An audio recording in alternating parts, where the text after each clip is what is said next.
Assalamualaikum warahmatullahi wabarakatuh. Saya Prawyudi. Saya menjelaskan latar belakang dari peran pemerintah Kampung Kuta Alam dalam meningkatkan akses air bersih dan sanitasi air.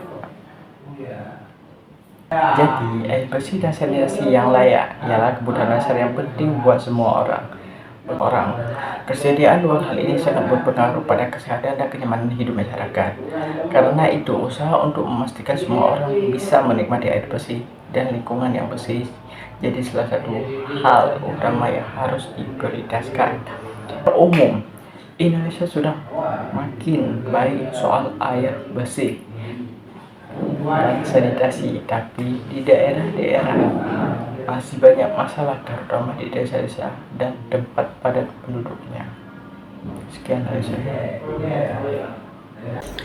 Baik, Assalamualaikum warahmatullahi wabarakatuh. Perkenalkan, nama saya Muhammad Fadil Rasid Asibuan dengan NPM 23101040 Nah, saya di sini akan sedikit menjelaskan tentang akses air minum, capaian dan tantangan di Kampung Kuta Alam. Secara umum, Kampung Kuta Alam sebagai bagian dari Kota Banda Aceh telah masuk dalam cakupan layanan PDAM Tirta Darai. Berdasarkan data Krivoli Journal, tingkat layanan PDAM di Banda Aceh telah mencapai 94,26%, yang berarti sebagian besar warga Kampung Kuta Alam telah menikmati akses air bersih dari jaringan resmi. Namun, temuan di lapangan menunjukkan bahwa akses belum tentu menjamin kualitas studi. Dari Serambi Shantia tahun 2020 yang dilakukan oleh wilayah kerja Puskesmas Kuta Alam menemukan adanya kontaminasi bakteri E. coli pada beberapa sampel air sulang. Ini menunjukkan bahwa masih adanya terdapat risiko kesehatan akibat kurangnya pengawasan terhadap kualitas air, khususnya dari dapat isi ulang yang banyak dikonsumsi masyarakat. Selain itu, dalam laporan Universitas Araniri disebutkan bahwa wilayah Kecamatan Kuta Alam termasuk dalam zona 1 distribusi air yang mengalami penurunan kualitas akibat pipa distribusi yang sudah tua, sehingga berpotensi terjadi kontaminasi di sepanjang jalur distribusi. Selanjutnya ada antara infrastruktur dan praktek lapangan. Secara administrasi, pemerintahan Kota Banda Aceh telah mencanangkan bahwa seluruh wilayah kota, termasuk Kampung Kuta Alam, telah mencapai 100% akses sanitasi layak sejak tahun 2017. Namun, realitas di lapangan menunjukkan adanya kesenjangan antara infrastruktur dan praktek penggunaannya. Misalnya, studi di lapangan di Pasar Al-Mahira yang menjadi salah satu titik aktivitas utama warga Kampung Kuta Alam menunjukkan bahwa fasilitas sanitasi di pasar ini hanya dinilai cukup sehat. Masalah seperti pengolahan sampah, toilet umum, dan saluran drainase masih perlu ditingkatkan. Hal ini menunjukkan bahwa meskipun akses secara fisik tersedia, kualitas dan keberlanjutan layanan sanitasi masih menjadi tantangan tersendiri. Selain itu, kegiatan masyarakat seperti akses bersih-bersih bantaran sungai yang dilakukan Kampung Pulau yang bertetangga dengan Kampung Kuta Alam menunjukkan bahwa partisipasi warga dalam menjaga lingkungan masih sangat dibutuhkan dan harus didorong lebih aktif. Nah, temuan ini dapat disimpulkan bahwa capaian visi infrastruktur air dan sanitasi Kuta Alam sudah tinggi. Namun, kualitas air minum dan pengolahan sanitasi di ruang publik masih memerlukan perbaikan. Diperlukan penguatan pengawasan dapur air sulang, revitalisasi jaringan distribusi air, serta edukasi perilaku hidup bersih dan sehat di masyarakat. Kedepan, kolaborasi antara pemerintah kampung, warga, dan institusi pendidikan perlu diperkuat untuk memastikan pencapaian tujuan pembangunan berkelanjutan SDGs, khususnya SDGs 6, akses air bersih dan sanitasi layak untuk semua. Demikian presentasi saya. Terima kasih atas perhatiannya. Wassalamualaikum warahmatullahi wabarakatuh. Assalamualaikum warahmatullahi wabarakatuh. Nah, saya di sini akan memaparkan sedikit temuan dan observasi kami terkait penelitian kami di Kecamatan Kuta Alam. Nah, baik itu dari temuan lapangan maupun temuan dari studi pustaka kami. Nah, yang kondisi pertama ini kondisi distribusi air bersih di Kecamatan Kuta Alam, terutama di kampung-kampung seperti Lampulu, Kampung Mulia, dan Merawi. Nah, yang pertama itu adalah gangguan distribusi air bersih. Nah, warga Kampung Mulia dan Kampung Lampulu ini sering mengeluhkan pasokan air dari PDAM Tirta Darai, yang dimana ini sering tersendat. Nah, warga kerap kali menunggu sampai malam, bahkan mungkin ada yang sampai pagi untuk mendapatkan pasokan air bersih dari PDAM Tirta Darai. Nah, padahal setiap bulan mereka tetap membayar uang air ini. Nah, kemudian adalah kualitas air isi ulang.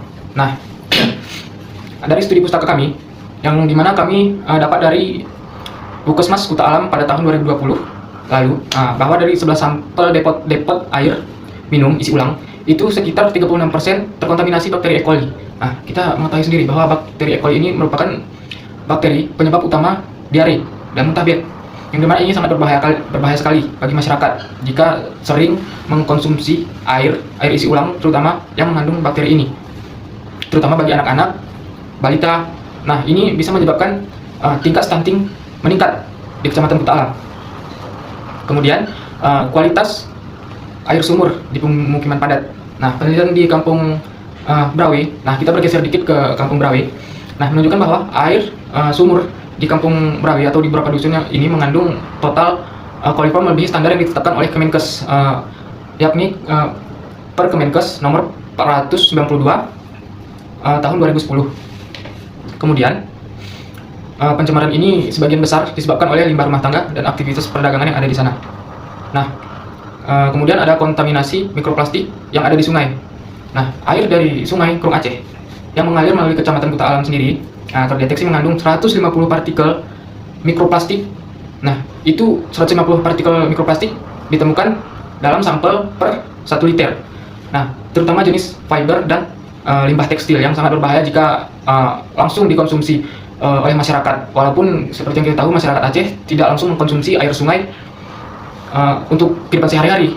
Warga Aceh masih menggunakan misalnya air sumur, air dari PDAM, terutama dari PDAM Tirta Daroy sendiri.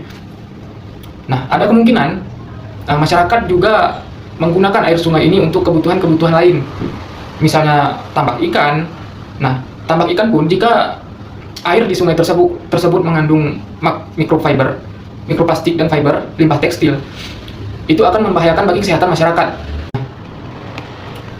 Program pembangunan MCK dan IPAL di sana sendiri itu sebenarnya sudah berjalan. Nah, pembangunan MCK yang dikombinasikan dengan plus IPAL komunal ini program dari pemerintah Kota Banda Aceh melalui Dinas PUPR yang telah melaksanakan pembangunan MCK yang dilengkapi dengan fasilitas pengelolaan air limbah. Nah, untuk menyaring limbah domestik secara efektif, sehingga limbah yang dihasilkan aman untuk dialirkan ke saluran lingkungan. Nah, artinya limbah-limbah yang dikeluarkan oleh pabrik maupun skala kecil, apalagi berskala besar, itu limbah yang dikeluarkan dari mereka itu harus diolah terlebih dahulu untuk menjadi netral ataupun untuk menurunkan tingkat asam basanya, suhunya, untuk aman dialirkan ke aliran sungai, seperti dialirkan ke Sungai Krung Aceh agar sungai tersebut tidak tercemar. Makanya seperti kita tahu, sungai ini merupakan habitat-habitat bagi hewan-hewan di sana, yang dimana jika mereka terganggu ekosistemnya, maka ini berpengaruh pada lingkungan lagi. Rantai makanan akan rusak, mungkin akan menjadi perbandingan salah satu spesies dari hewan-hewan itu sendiri, atau ya itu akan menghilangkan keseimbangan dalam ekosistem lingkungan. Nah, kemudian ada program pembangunan drainase. Nah, ini adalah usulan perbaikan drainase dalam Musrembang tahun 2025. Dalam musyawarah perencanaan Musrembang ini, warga Kecamatan Kuta Alam mengusulkan perbaikan jalan saluran drainase antar kampung sebagai prioritas utama. Nah, evaluasi kinerja drainase di Kampung Lampulo di Kecamatan Kuta Alam ini dilakukan di Jalan Teku di Blang. Nah, Kampung Lampulo menunjukkan bahwa kinerja saluran drainase exiting berada pada kategori baik, yakni di persentase sekitar 80%-an. Namun beberapa saluran mengalami penurunan kapasitas akibat sedimentasi dan penyumbatan yang dapat menyebabkan genangan saat hujan deras. Mungkin Assalamualaikum warahmatullahi wabarakatuh. Perkenalkan, nama saya Ervadi Raja Tenggara, NPM 23101040 yang presentasikan slide peran pemerintahan kampung di Desa Kuta Alam. Peran pemerintahan kampung meliputi pengelolaan aset desa, pengelolaan keuangan desa, rancangan anggaran biaya belanja desa, dan melaksanakan program bagi masyarakat yang mensejahterakan masyarakat. Salah satunya melalui air bersih dan sanitasi, yang mana kita ketahui pasokan air dari Tirta Daroy itu tidak mencukupi untuk memenuhi kebutuhan masyarakat Desa Kuta Alam. Yang mana kebutuhan masyarakat Desa Kuta Alam yaitu 12 juta liter per hari, dan pasokan dari PDAM Tirta Daroy itu tidak mencukupi, sering mati air, dan penghidupan air di zona 1 Desa Kuta Alam itu hanya ada di pagi, siang, dan malam, tidak setiap waktu. Maka dari itu harus ada langkah itu dari pemerintahan Desa Kuta Alam. Sekian dari saya. Assalamualaikum warahmatullahi wabarakatuh.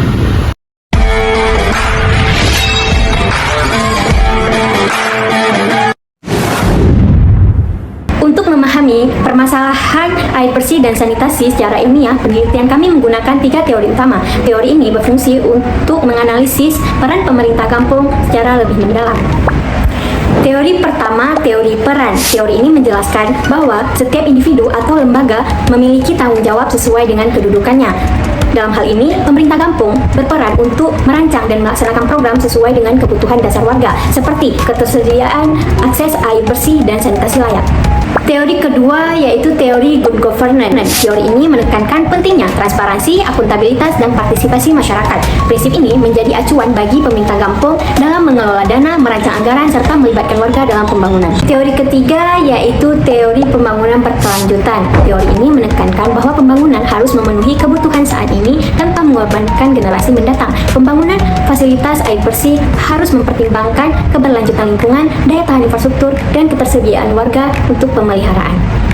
Ketiga teori tersebut memberikan kerangka konseptual untuk menilai sejauh mana pemerintah kampung dalam menjalankan perannya secara efektif. Mari kita lihat bagaimana penelitian ini dilakukan melalui pendekatan yang tepat. Di sini saya akan menjelaskan metode yang kami gunakan. Metode yang kami gunakan dalam penelitian ini adalah metode kualitatif deskriptif, yang mana fokusnya adalah untuk pengelola data tanpa adanya manipulasi data.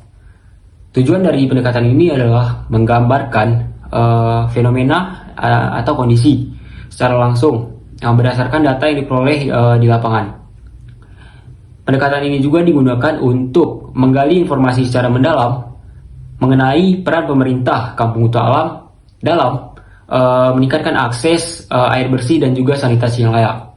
Ada beberapa teknik yang kami gunakan dalam pengumpulan data. Yang pertama ada mewawancarai pemerintah Kampung Huta Alam dan juga masyarakat Kampung Huta Alam. Yang kedua, observasi lapangan.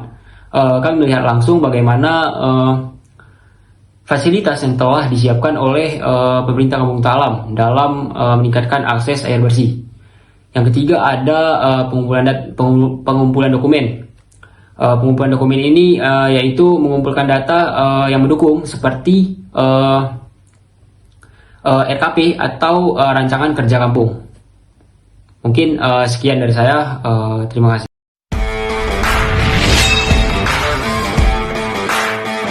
Pemerintahan desa ini juga memasukkan permasalahan ini sebagai permasalahan tahunan ke dalam dokumen laporan tahunan desa Huta Alam. Adapun terkait mengenai pemerintahan kampung dan desa Huta Alam ini penuh tentang mengenai sanitasi layak, mengenai air bersih yang ada pada desa tersebut. Nah, mereka juga memberikan masukan dan saran dari masyarakat secara langsung diberikan kepada pemerintah desa tersebut, dan mereka akan menjadikan permasalahan tersebut diselesaikan pada saat musrembang atau musyawarah perencanaan pembangunan desa. Huta Alam sendiri juga sudah menyiapkan seperti tanda air sebagai penampung ketika kemarau datang pada desa tersebut, dan juga pemerintah desa tersebut juga sedang menyiapkan terkait pembangunan MCK atau mandi cuci kakus pada desa tersebut. Secara keseluruhan bahwa pemerintah desa tersebut mendukung penuh tentang sanitasi layak air bersih ini.